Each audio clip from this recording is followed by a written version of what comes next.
internet. That's the most American white lady story I've ever heard. This is the only podcast about movies. My name is Matthew Kroll. And I'm Steven Buja. Wait, what? Wait, and who are you? I'm Robin Foster, another white woman. Wait, who? Where's Shahir? Where's the New Zealand, the tall, the pretentious one? Where's he? I will be playing the part of Shahir for now, but unfortunately, we still got a lot of whiteness going on here. Is he teaching film school? No, that's a low blow, Robin. Oh. Just kidding, everyone. Shahir, we love Shahir. Shahir is not available, and he said, you know what? I fucking hate Tina Fey, and I don't want to see her movie. This is the only podcast about the new Tina Fey flick, Whiskey Tango Foxtrot. Also, fun fact, I'm going to be lying about everything that Shahir says for the rest of this episode. So anything I say he said, probably didn't say. Nope. But, however, couldn't we could all agree that Shahir could possibly say that, yeah, he's not into this Tina Fey business, right? Sure. Because he is Shahir. So now you don't know what exactly is true and what is not true. Hey, you never know. But yeah, so guys, thank you so much for filling the shoes of our favorite New Zealander. Anytime. So mate. Is that what they say? No, they say no, mate? no, he's not gonna like that. It's not gonna be good. Hey, so listen, he wants to do housekeeping up front now. Shahir, I hope you're listening. I hope we're making you proud.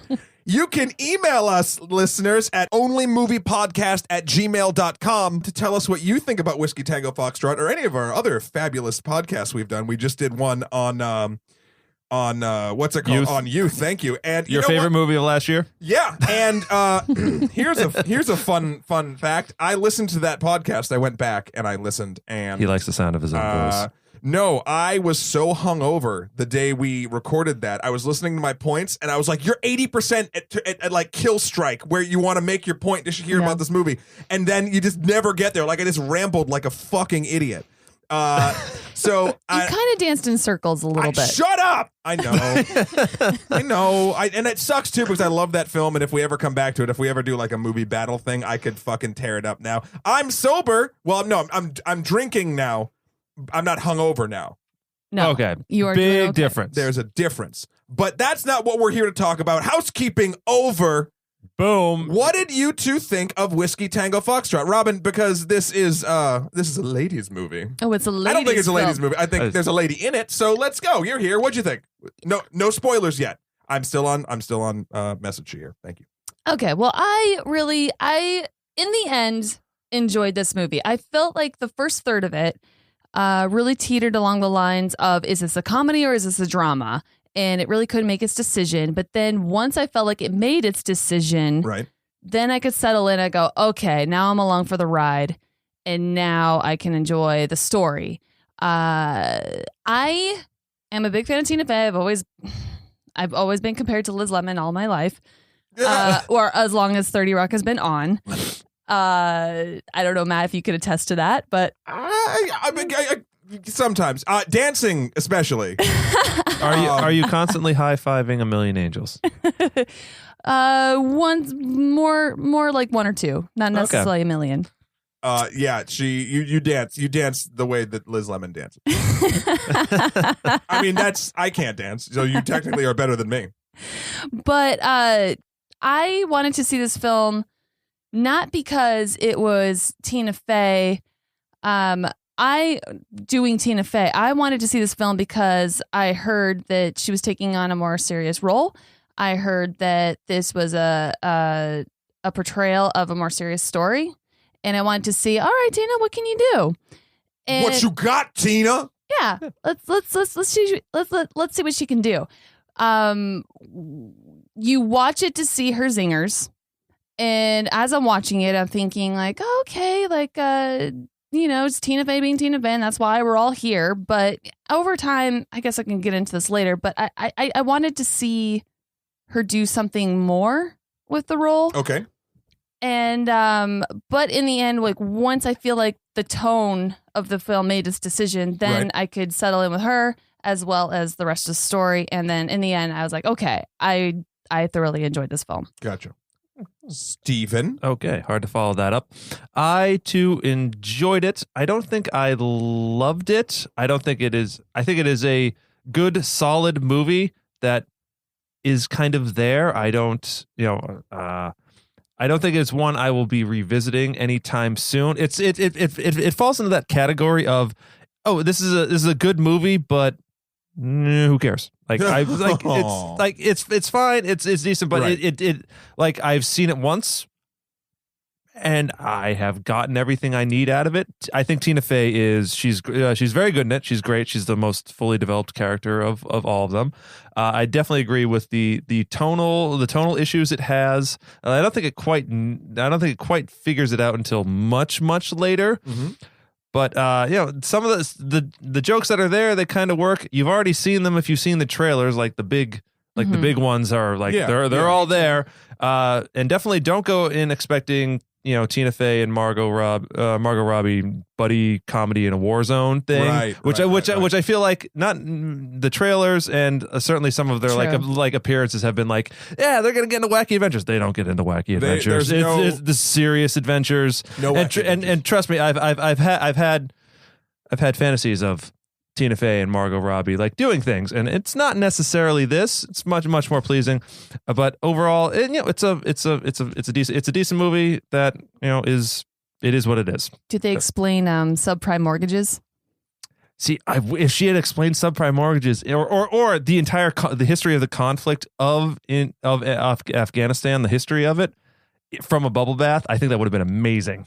Like that's what this movie needed. Big Short. Every movie needs that. Every movie needs Margot Robbie in a bubble bath, drinking champagne, explaining away large chunks of exposition. Well, let me ask you this, Steve. You brought up an interesting point about you saw this movie once, and I think this is sort of echoes to you too, Robin. You saw it once, and you feel the no need to really see it again, right? That's fair to say from both of you.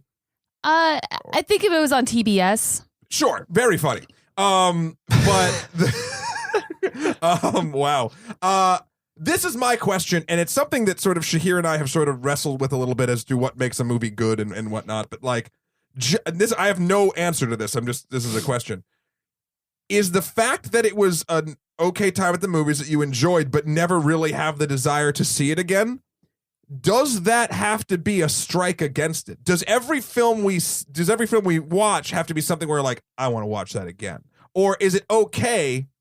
And it's sometimes wanted where it's like, I had this experience and now it's over and I can move on with all the other media debt that I've accrued. No, absolutely not. I feel like in the present time of like whatever you experience. And do I feel like I want that time back? Absolutely not. I felt like I had a good time when I watched it. And like I said, if it was ever on a Saturday morning on TBS and I'm just flipping through the channels, if I even had cable anymore, which I don't. Oh, you cord cutter. We'll be going to Steve's house for Game of Thrones. Yay! April 24th. But if it's in the background, I say, oh yeah, I liked this. I could have it in the background again. Right. But is it giving a great message? Is this something that's going to make me think about it in the long run? Absolutely not. But does that make it a terrible film? Absolutely not either. Yeah. I have no problem with single serving pieces of entertainment. Just like I have no problem with like just going to McDonald's and just like eating that and like, all right, I enjoyed that and don't have to like, and I'm like, all the McDonald's meals I have, they sort of blend into one another, and this movie kind of blends into the tapestry of my pop culture and movie life. And I'm not saying it as a bad thing or a strike against. It's just I feel like it's hard for me to go deeper into it, so that's my reaction. Like, yeah, it's fine, but it's kind of it wears everything on its sleeve, and I appreciate that. It's like, okay, this is like it will get some people thinking about the situation in Afghanistan and our quagmire wars that we is still continuing entrenched in, right? Maybe a bit differently. But unlike, say, Hurt Locker, which I feel like this may have been trying to like there's definitely like, oh, she's addicted to this lifestyle, just like Jeremy Renner was addicted. I don't think it has the staying power of, say, that film, for instance. Okay, no, I think I agree with both those points pretty much. I really do enjoy single serving movies because I don't know, everyone can't be a keeper in a weird way. Like it can't. Right. Nor should everything be a keeper. I remember a story that you had in college where I think it was Bob Harris or something. He was like, you were at NISA. Okay. Your summer camp thing. And, Tell me some more about my life. I don't remember. And they were, and it was for kids, like media. No, I know what NISA is. Well, but I'm saying you New were York Summer School for the Media Arts. That's what NISA New York was. Summer School for the Media Arts. You were, and they were showing them like all these like artistic fucking Louis Buñuel films, and you were like, we're gonna watch Wet Hot American Summer because you can't just have steak all the time. Of course. Yeah. No, and actually, it was funny. The kids showed me Wet Hot American Summer. I snuck them into the screening room and showed them the first Ninja Turtles. Oh, okay. And we got into a big fight about it. Me and a wonderful, wonderful film teacher from Fitchburg State College and the runner of the NISA program at that time, Mr. Bob Harris, taught me a lot of stuff. And I bet you him and Shahir would hate each other. But he and I got into kind of an argument about because they were supposed, these high school kids are taken to a college campus for a month and they're taught film, video, photo, and computer arts.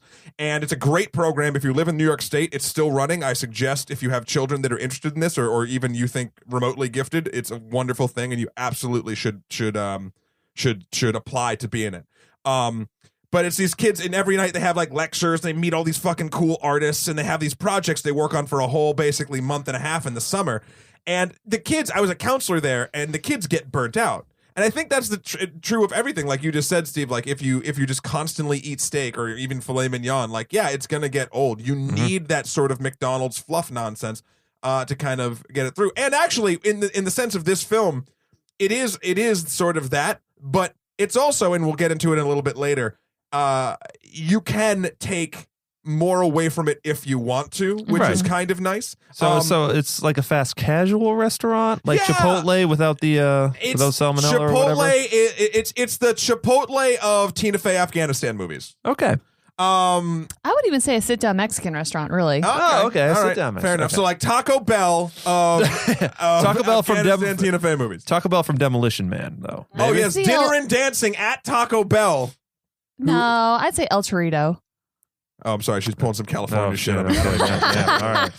All right. Well, that's enough non-spoiler nonsense. Now, in about 3, 2, 1, Tina Fey dies at the end. Just kidding. What movie did you see? No, she doesn't die at the end. I'm sorry. I didn't mean to scare everyone all of a sudden. But you should have watched the film by now, people. We gave you a week, and now we talk about it. So that's why we're here. Whiskey Tango Foxtrot is the story of I forget her first name. Kim Baker. Kim Baker, thank you. Played by Tina Fey, who is basically a or sort of a person who works in a newsroom, but like in the back desk that no one gives a shit about. A copy editor, something or other. She just writes fluff pieces. Yeah, fluff pieces, and she's kind of sick of it. Her life's sort of average, humdrum, and then she's all the over 40 women you meet in New York City who are crazy. Oh, okay. Yeah. I'm not going to comment on that. I was hoping for a reaction. All right. No, she's fabulous. She's You know those fucking dumb people? They're great. Good save, Steve. Yep, that's what I'm here for. Anyway, her editor comes to her because they're looking for war correspondents.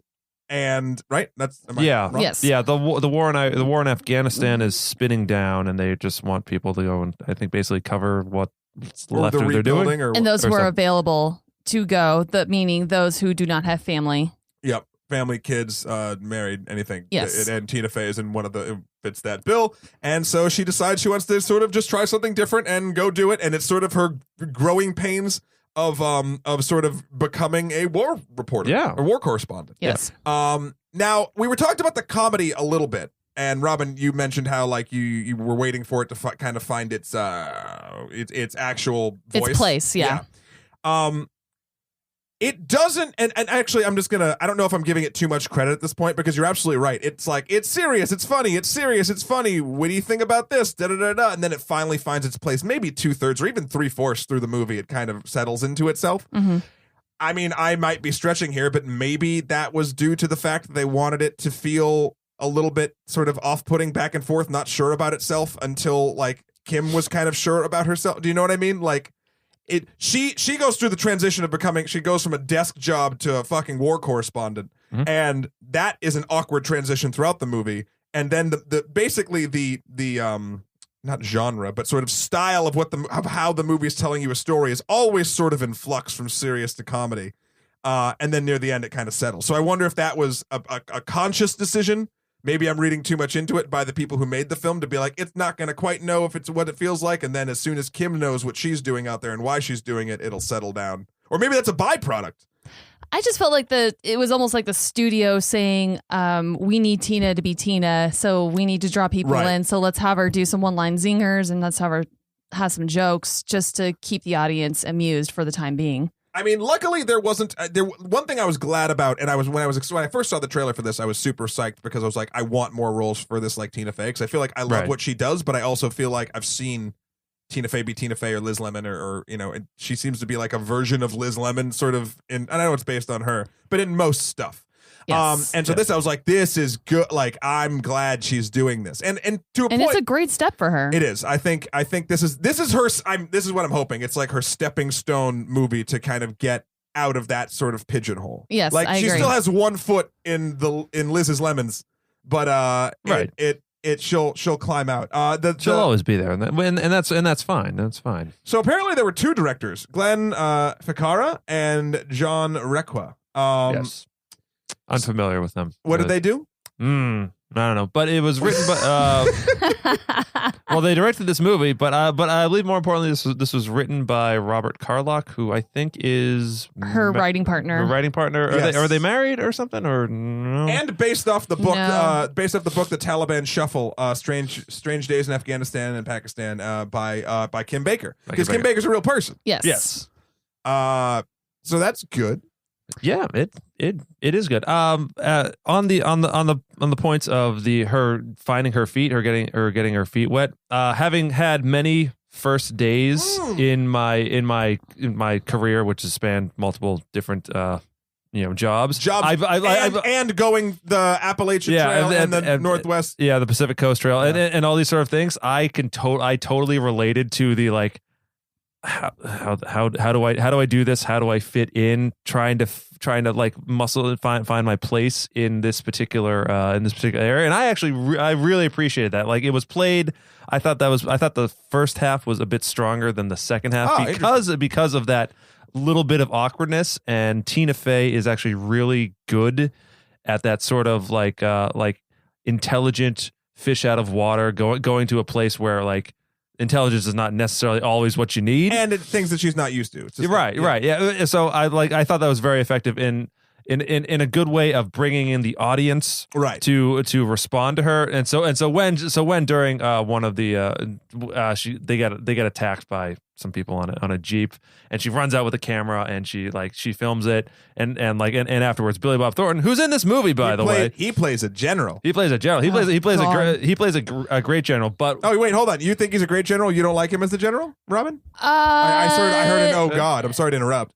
What was off-putting? I mean, this is a very minor thing, but it spoke volumes for me. It's just his frame, and physically, when I imagine the general, especially, like, he might have had the personality for a general, but when I saw him physically, I just thought like that is he was swimming in his uniform the entire time. And are we in spoiler? Oh yeah, we're way beyond that. Okay, but the one scene where he's on the elliptical machine and he's in his sweatpants, I just saw someone very sickly. Oh, no.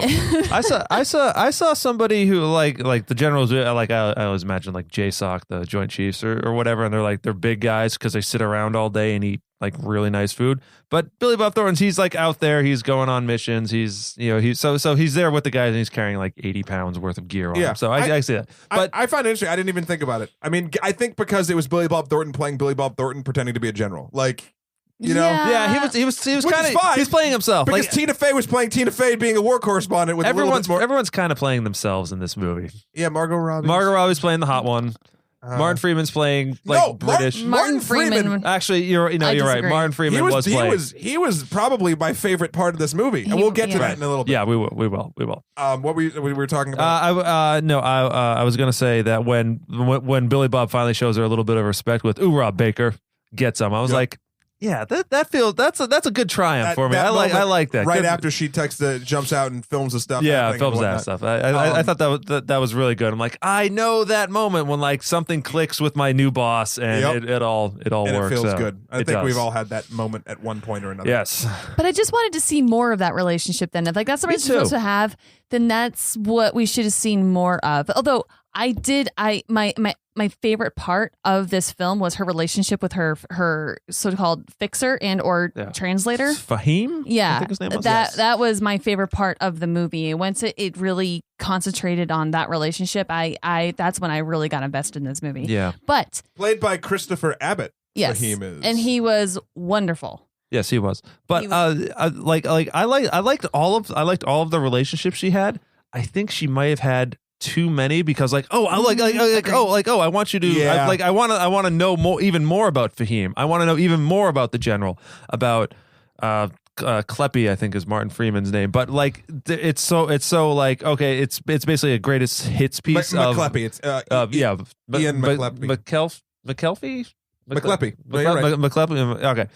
I wanted to see like even more of that, and even Margot Robbie, who was like so like, oh, Margot Robbie's in this movie too. Like she shows up and they do some things, and there's no resolution to the relationship really. Like okay, it ends on a sour note for them.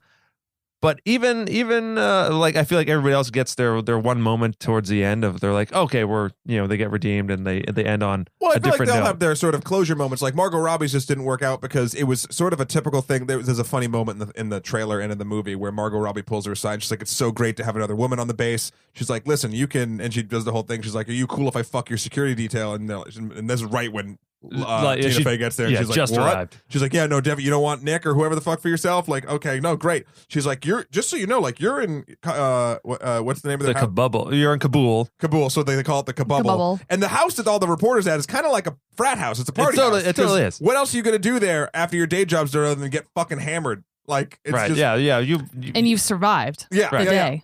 So, and she's like, here you're, back home, what are you, like a 6, maybe a 7? Here you're like a 9. And then Tina Fey does her one-liner of, what are you, like a 15? And Margot Robbie goes, yeah.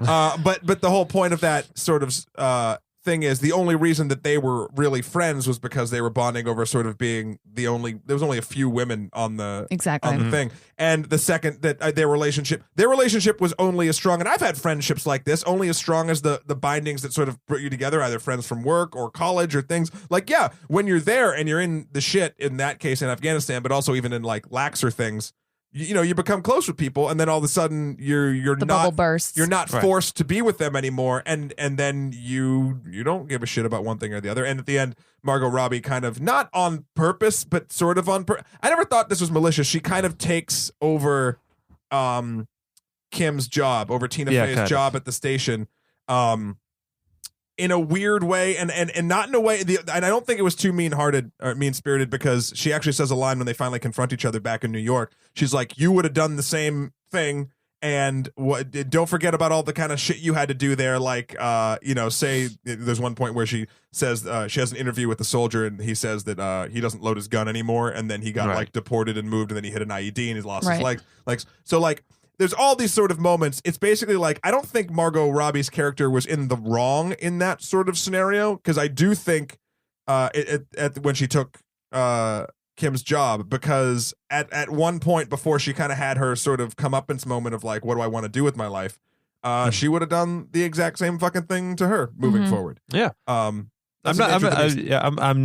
I'm definitely not debating that. Like I totally understand her. I just I guess I wanted more from the relationship afterwards, because Gotcha. that was the end of it. Yeah, and it's like it felt like kind of like a soft puttering of Yeah.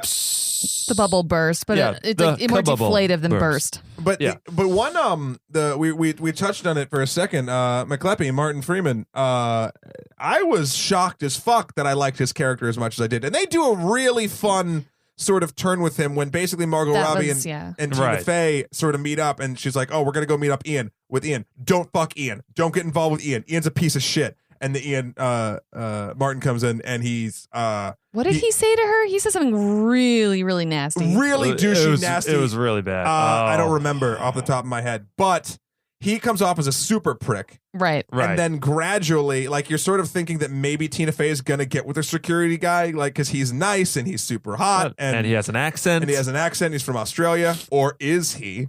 And then as this movie goes, you kind of find out that the security guy is kind of a not a dick, but just sort of a liar. He's from Canada and he puts on a fake Australian accent to sound tougher. He's the real douchebag. Yeah.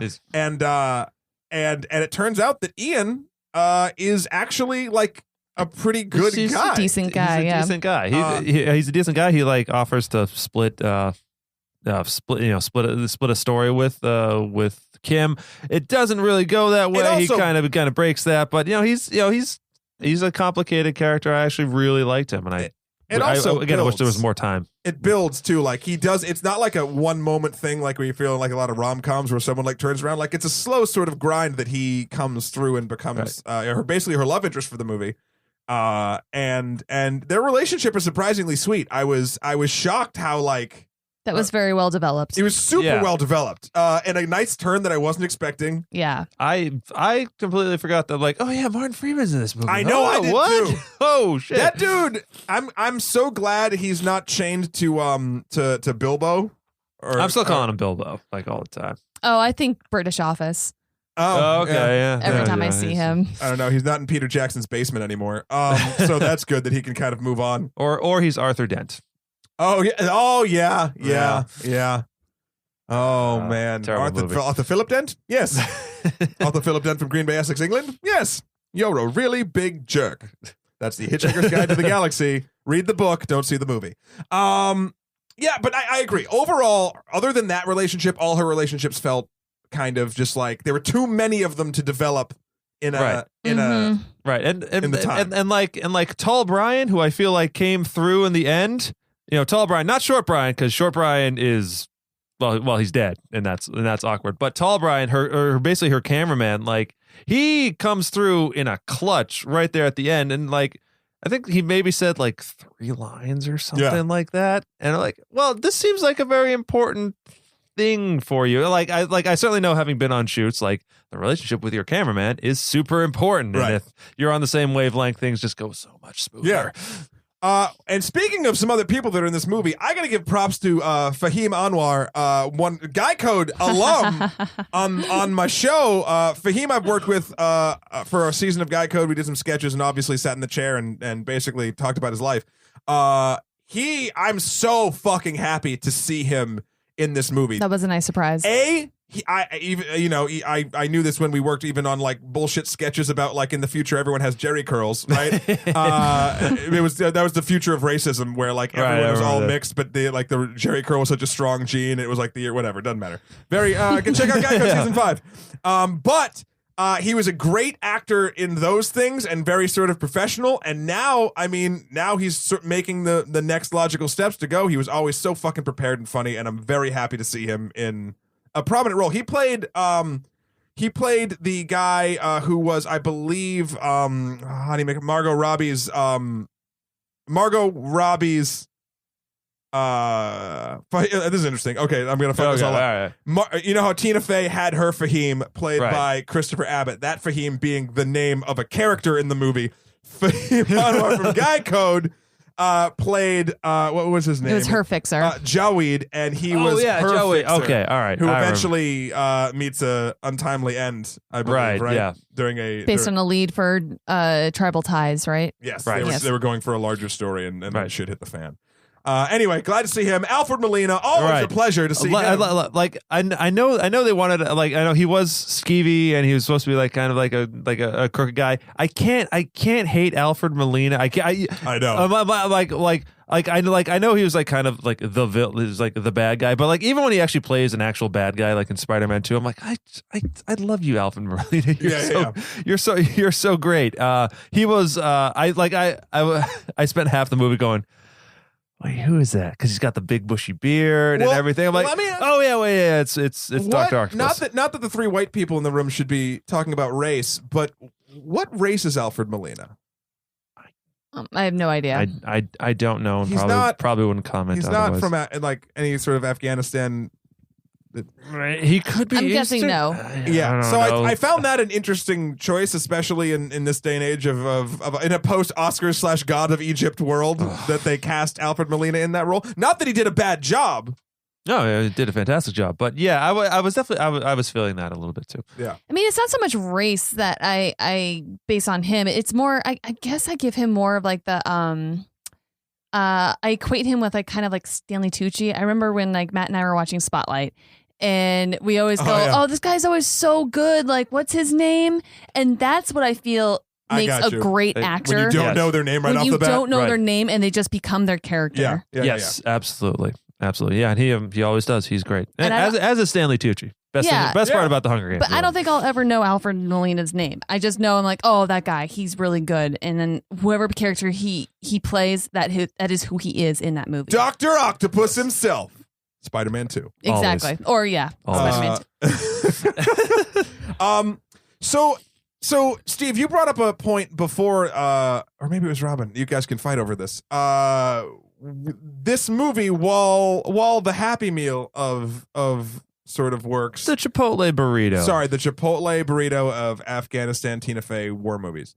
Do you think that this is something that, and we mentioned this already, but how do you think this is something that could actually be good for sort of, I guess, knowledge of what's going on over in the Middle East? Do you think it can? Do you think it has enough of an impact to sort of matter? Not that I think they're going for it. I don't think they're going for like a check out what's going on, but like I do feel like, and it actually kind of happens in the movie. Eventually, Tina Fey, her news network kind of calls her back, and we're like, we can't really afford to keep you there. Nothing's happening with the war. Like the war is stagnating, and it's kind of still stagnating now in real life. Like, do you think this could have any sort of positive effect on that, just sort of getting it in front of people again? Because people have people even reference it as like the forgotten war. Right. I think what answered the big question for me is, as I keep hearing about throughout the years, journalists being kidnapped and beheaded and Right. Scared the shit out of me. There is this part of me that always wonders, why the hell do they keep going out there? Why the hell? Like, for me personally, this is just me personally. Like, if I was in that profession, and I mean, for a living, I do go out and I interview people for a living, and I get their perspective on things, and I love it. But when it comes to something taking that step, I'd be like, oh no, I'm good, thank you. Yeah. But the what answered the question for me, was that scene, and my favorite scene in the movie is when she is talking, or when her fixer basically says, when I was a doctor, he tells a story about a patient coming in with his son's broken arm, but then the father actually just stole all the morphine instead. And he said that, and then he basically tells her that this becomes a drug for you. And people become addicted to these natural highs, and I can't work with you anymore because I feel like you are addicted. And that to me was like, oh, Yeah. okay. I mean, that might not be for all journalists. I No, but I mean, you cannot speak to that. you stay in Crazy Town long enough, it'd be impossible not to be sort of influenced by it. And then you, not only do you become accustomed, but like he even brings it up in a very, even before Tina Fey is like, could you give me the American answer of this? Because he's like dancing around the subject while she's trying to work. Right. He's being very like polite about it. He's like, in these war situations, your body it produces dopamine and the equivalent of sort of morphines and things like that. And I know you would love that because I know that you love so much like scientific explanations. well, yeah. I mean, but it's true. Like your body, no matter what, you're happy, sad, whatever, that's just a squirt of chemicals in your brain, and eventually your body's going to get used to it, just like any chemical being, affecting your physiology. Right. So To you. it definitely does happen. Like 100%, I can see this happening, and I imagine because this is Kim Baker's story, she wrote it. This happened. It's real. It can happen. Just like I think soldiers and war journalists alike, I think it could happen. You just sort of get used to it, and you get addicted's a weird word to be like addicted to something that your body produces. I think people use the word addiction and it's like always like an outside source. Like you're addicted to cigarettes, you're addicted to alcohol. Yeah, but in this case, she's addicted to the rush of being over there, because it produces such a the endorphins it produces. And it's something that I never really thought about before. And so that's good. I mean, I like a movie that will show me something new and something that I haven't really seen a lot of. And I liked that it sort of brought that up. That's something that seems obvious to me, but I never would have thought about. Yeah. So I think that's sort of an important thing of it. And then she finally sort of overcomes it and tries to sort of get out a little bit, but it's only after, I'm trying to remember, correct me if I'm wrong, it's only after Martin Freeman's character goes on a dangerous mission, gets hijacked and kidnapped. Yeah. But then he comes back and then she turns to him and she goes, this isn't normal. Because he's just ready to go right back out there again. Yeah. Right. Yeah. So, and then she goes back to New York and he stays there. And the movie, I know we're getting to the end, but we'll jump back and forth all around. The movie kind of ends on a very, I like the end of the movie. I like the end. It ends on a very Castaway kind of note, like, oh, she's standing at the crossroads. What's she gonna do? And it ends on a very. She's a news anchor, and right. she's about to be interviewing him for his new book or something like 6 months or a year down the line from when she left Afghanistan. And it's like that split screen on a news station, and then there's just like, hey, I'm going to be in New York in a couple weeks. We should get a coffee. Like, oh, great. And like then they're like sort of sitting there and like it's all that knowledge you have. And she doesn't even answer him. They just stare at each other. Yeah, that was kind of sweet. I guess that was a good cap on their stuff. I'm trying to think of anything I ostensibly didn't like about that movie because I feel like we're saying a lot of positive things. Right. I can't think of much, but I also can't think of things like I really loved. So the heartbeat of this film was is nice and steady. It wasn't rushing. It moved along at a nice pace. It was never really slow. It never really felt super engaging to me. Right. It was like I was like, okay, now I think I know what this is going to happen. This character is this is like I was looking at it as like a kind of a slightly less funnier version of the Sandra Bullock movie Our Brand is Crisis, which deals with a lot of it's like it's like American white lady goes to a foreign country, has to acclimate and has to deal with the situation. But then that movie was, I think, funnier but ended on a very weirdly serious note. And again on a serious will she, won't she, what's her future plan thing. So I lost my That's point. okay. We were talking about things that if we didn't like specific things about the movie. I can't think of one. I mean, it looked good. No shot or image blew my mind, but it was clean. I always knew what was going on. The action was cut well. The very little action that there sort of was. The editing was fine. It was unobtrusive and therefore well done. Yeah, it was a very competently made movie, competently well done, written, acted. But I can't say it was like, oh, this is such a great movie. The only magic moment for me was their relationship, was Tina Fey and Martin Freeman's relationship. That was really the only magical sort of thing for me in it. In her relationship with her. Oh, yeah. That was my favorite. We'll talk about that, Robin. So then he leaves. Her handler sort of says, you're addicted to this. I'm not going to be your handler anymore. I can't do it. Because he invited her to his wedding and all that stuff. And then talk about how that relationship sort of ends. I mean, basically, they leave for how long were they apart? Like a year. I mean, he had 2 daughters by that time. By the time they reunited, so it must have been more than a year. She went back home to New York to try to convince the new boss of the network to keep her on. Cherry Jones, by the way, always great. Oh, yeah. She was the president of the United States in 24, right? She was. Yes, Wait, absolutely. So I know why. Sorry, at first I was like, how did he have 2 daughters in the time? Because she didn't go back she went back for like a couple months or even a month. He left her years before. Because oh, that's right. Yeah. Tina Fey was supposed to go there for 3 weeks. And 3 months. And then she 3 years later. Yeah, then she stayed for 3 years. She broke up with her boyfriend because her boyfriend was cheating on her back in the States. Josh Charles, I love you. And yeah, so he left like after year 1. Mm-hmm. Anyway, that makes sense to me. Continue. I'm sorry. So she finally comes back. Yeah, she finally comes back, and he is there to greet her. Like he's back, working for her. And towards the end, like it's now she understands. Like now, this is my time to leave, like after she frees her Martin Freeman. Oh, her Martin Freeman. Her Martin Freeman, her love interest. Her ring of power. She realizes this Wow. isn't normal. It's time for me to go. But they have this wonderful moment at the airport because they're not allowed to touch each other publicly. Men and women in Afghanistan. Men and women. So they have this moment where he helps her with her suitcase, and they both just grab the handle, and without touching one another, but touching one another through very briefly, maybe touch, but they just like give each other, like look each other compassionately in the eyes and have their goodbye that way. That was great, and that was beautiful. I thought that was very well done. Mm-hmm. No, 100%. God, I'm trying to think if there's anything I didn't like. I mean, this is not the movie. This is you not. didn't like Billy Bob Thornton's body, and I'm sorry, Robin. Could anyone play that role? I don't know. Like it's just like, oh, here's Billy Bob Thornton like playing a general. Billy Bob Thornton it up. Yeah, he's just being Billy Bob. This is not the movie's fault whatsoever. It just bothers me when I'm really glad that Martin Freeman is age appropriate for Tina Fey in this movie, but it really pisses me off. As a 30-something, now I'm heading to my mid-30s. It just pisses me off now when I see the other way, rather the lead character being a male and the love interest is, 10, 15, 20 years younger. Right. That's starting to get to me.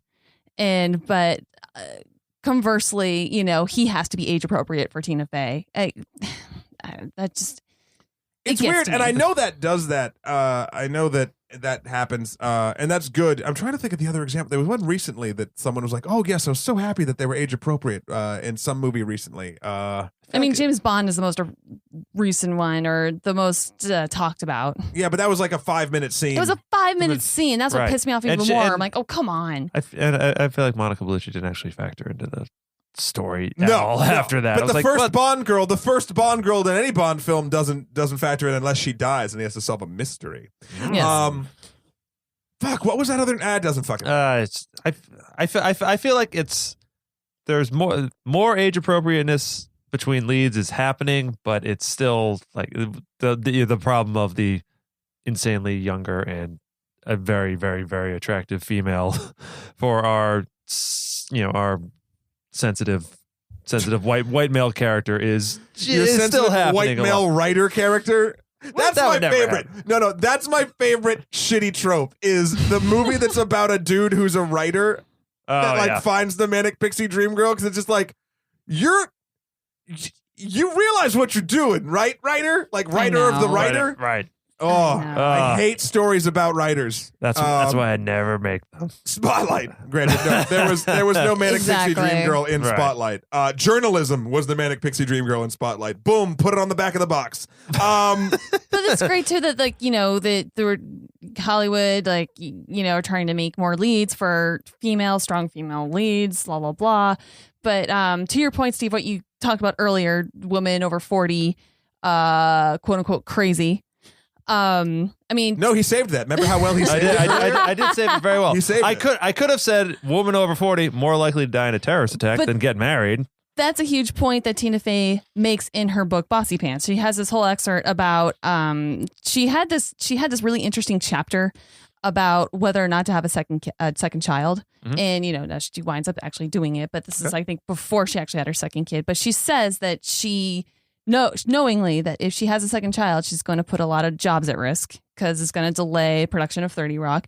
But she also talks about she just needs to prove to Hollywood that women over 40 can continue to work and be relevant. And, because she keeps hearing in writers' rooms, in meetings, like, oh, how about this person? How about this person? Like women over 40 or 50. And the word always comes back. No, so-and-so is crazy. That woman is crazy. That is the term that is always used. Crazy. Okay. You know who's not crazy? Jennifer Lawrence. That woman can play any age. Any age whatsoever. Any age. But any age. However, any age. However, it will be, and I do apologize. I'm hopped up on cold medicine right now. Bad Steve. But I will say, I'm curious as when Jennifer Lawrence in 15 years, because she's 25 right now, what the roles available to her will be, because outside of being like, okay, yes, she's very attractive, but she's also very talented, Sure. and She is really good. and to like put her into just like suddenly throw her into the matron roles, like the old like the old Yeah.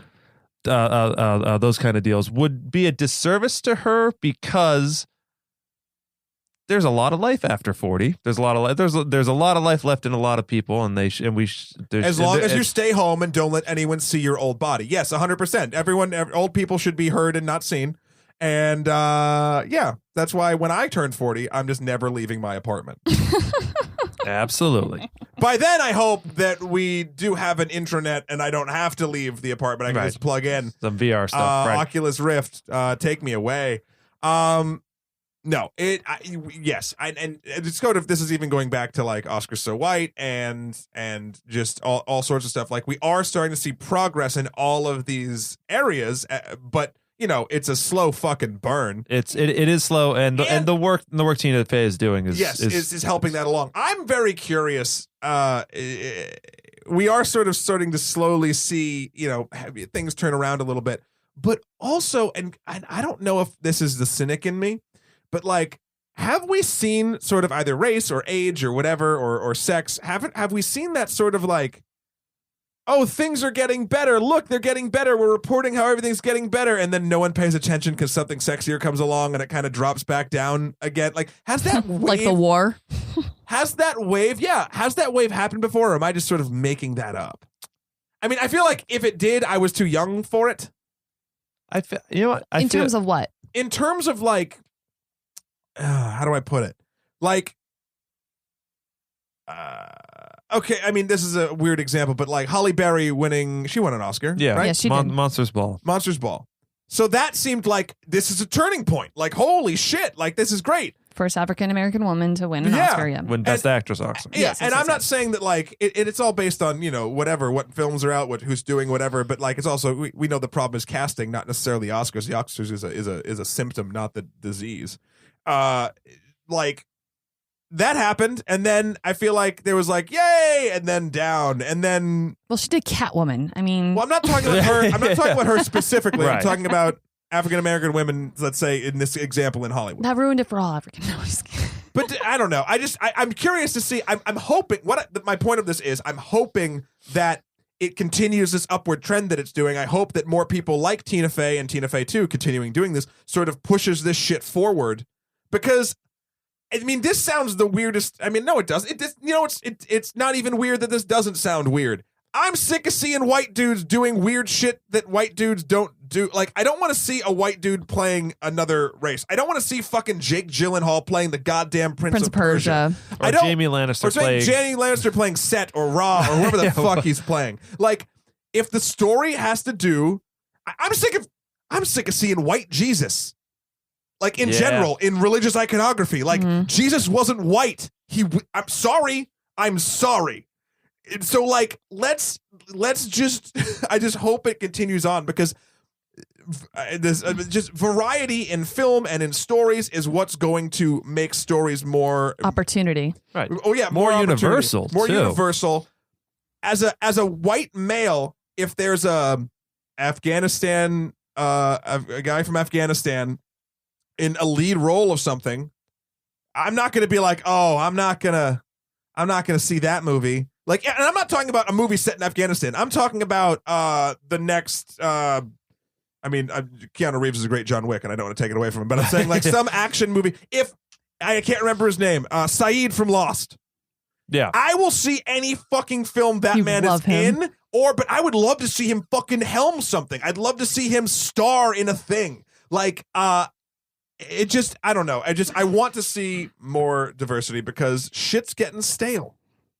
I mean, that's the, and that might be a selfish reason for me. Like, I want to see more diversity because I'm sick of, I don't know. Maybe more in television. I feel like there's starting to be a lot more diversity. Well, yeah. Film has come a long way, and I feel like that's why television is doing so well. Yeah, television is so good. Yeah, it's television doing so is well right hey, now. I got to go back to Youth. Youth says so many wonderful things about how society works. In Youth, they mention how like how television is sort of the new film, like, because they're like, oh no, that's television. It's like, no, television's like the important thing now. Yeah, right? the Jane Fonda scene. Yeah.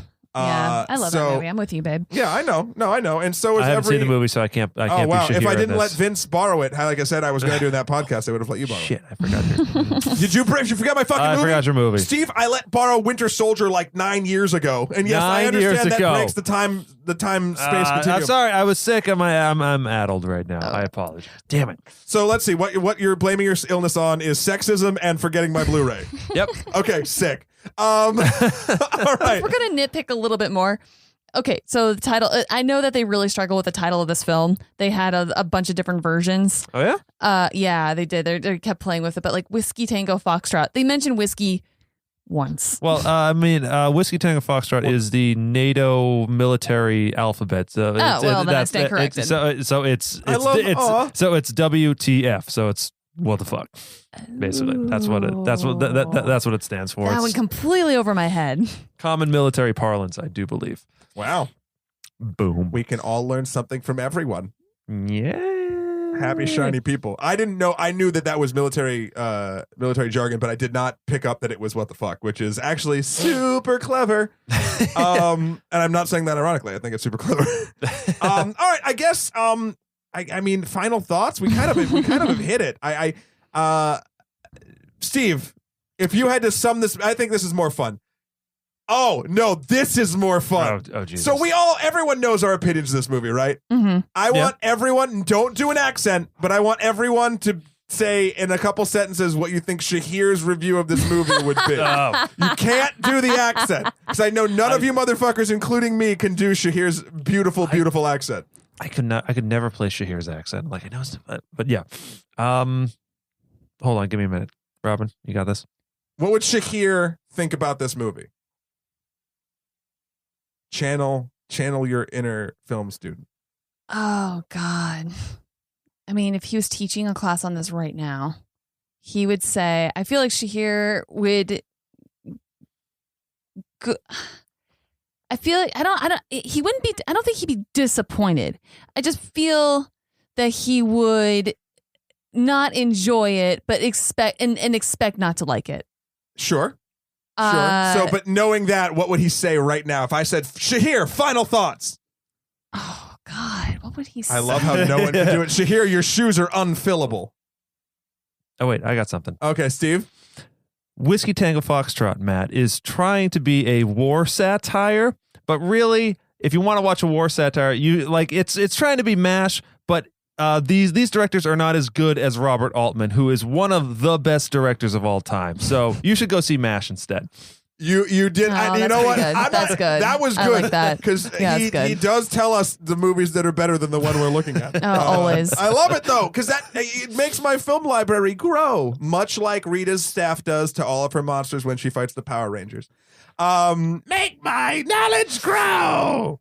That was a deep cut. Wow. I know. I don't think Shahir would not appreciate that. No.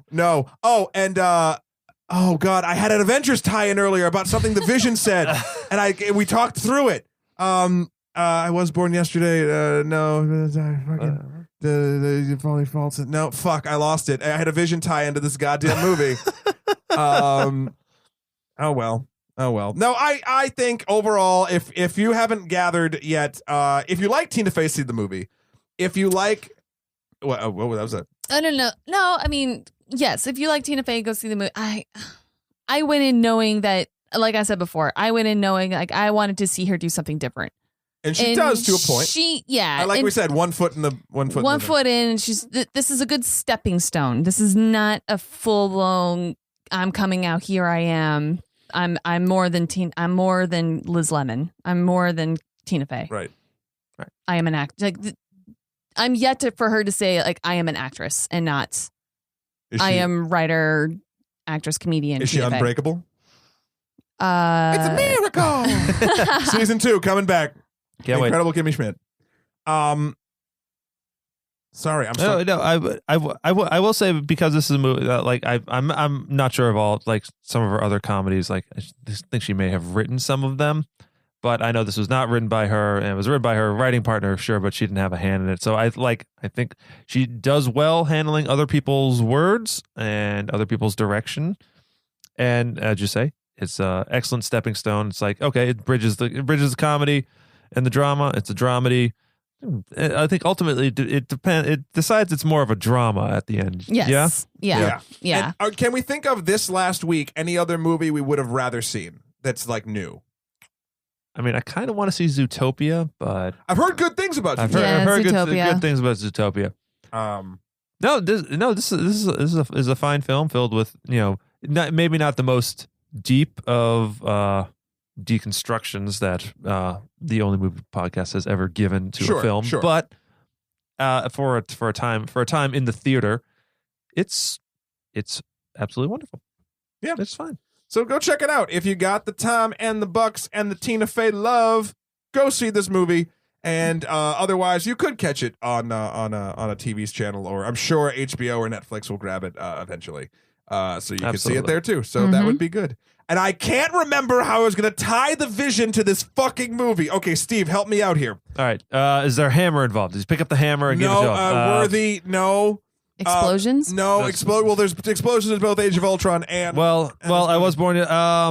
because a thing is... but a thing is not beautiful because it lasts. That's what it was! Steve, thank you so fucking much. We were talking about films in the beginning and how it's okay for things to not be something that you want to last forever. In the movie's case, watch over and over and over again. And like Vision says in Age of Ultron, Avengers Age of Ultron, a thing isn't beautiful because it lasts. And that's how I'm gonna leave this. And you know what? We're gonna go out on a song, and I don't even know what it is yet. But it's gonna be about beauty. I'm gonna have something with the word beauty in it, so that'll pot up by the end of this. I'm very excited that you remembered that. Well, Shahir, see, I thought you were him. I thought you were him. I almost said Shahir. Wow, that is a privilege and an honor, I believe. Wow. All right. Well, let's wrap it up. If you, like I said in the beginning, if you want to give us your thoughts on Whiskey Tango Foxtrot or any of the other films you've seen, hit us up at onlymoviepodcast@gmail.com. We also have a Facebook page, which we check all the time. I'm sick of Shahir saying, "Oh, we sometimes go there." I live there. He does. I believe you also have a Twitter account, Only Movie Pod. Sure, let's go with that. Right. That seems just good. Search for it. Shahir's the adult. I don't know what to do. Robin, where can people find you? Let's see. If you want to see pictures of my dog Hops, you can go to @RobinL_Foster, RobinLFoster. So cute. And Twitter @FosterChildR_32. Yes, we've made fun of the fact that you're the 32nd foster child. You love that one. You were so happy when you got that, didn't you? I was really proud of that. Yeah. Steve, what about you, buddy? You can find me talking about movies like Whiskey Tango Foxtrot over at my alma mater at SameNightMovieReview.com. Twitter, Same Night Movie. Yeah. Really, just go over, come check it out. We got some old videos of Matt being goofy. I was going to say, we have our little 10-year anniversary this last Friday. We did. Actually, it wouldn't be the last Friday. The Friday before. Friday, March 4th. Yes, but when they listen to this, it won't be. Yeah, it was very recently, 10 years. Steve and I have been making videos and podcasts and commentary about movies for the better part of 10 years. And you might ask, how can this be the only movie podcast?